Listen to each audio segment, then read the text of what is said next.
Akalar, tuzyapsizlar, 1 minut o'tkazmay turinglar. Sizlar uchun foydali video qildik. Insonning qadri qanday bo'ladi va o'zini malakasidan kelib chiqib, nimalar qilsa bo'ladi, shular haqida gaplashamiz.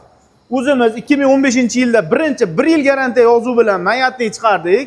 Aradan 3 yil, 4 yil o'tib, ba'zi bir qo'sh tirnoq ichidagi ko'chirmachilar shu yozuvda chiqarishdi, lekin tepa pachivnigi kichkina holatda chiqdi.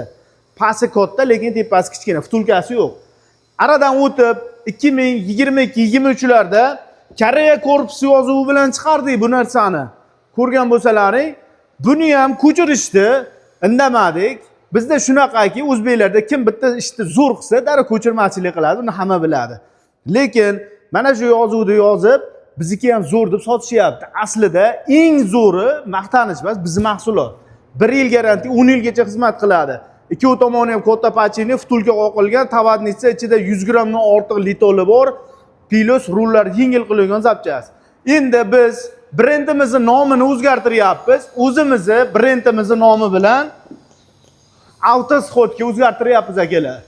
Endi bugundan boshlab Avtosxod yozuvi bilan chiqadi mahsulotimiz. 12 ta viloyatga dastavkamiz bor.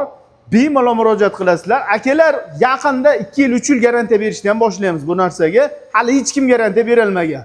Shuning uchun tanlovda adashmanglar, yaxshilab ko'ringlar. Mana solishtirib olinglar. Boshqa mahsulot mayatni olib turganda, ko'ringlar, maqtab turganda 1 yil garantiyasi bormi? Pachivnigi ikki tomoni ham kattami?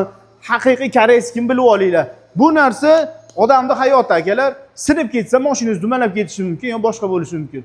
Joninglar sog' bo'lsa, pastda nomerlar qoldiramiz.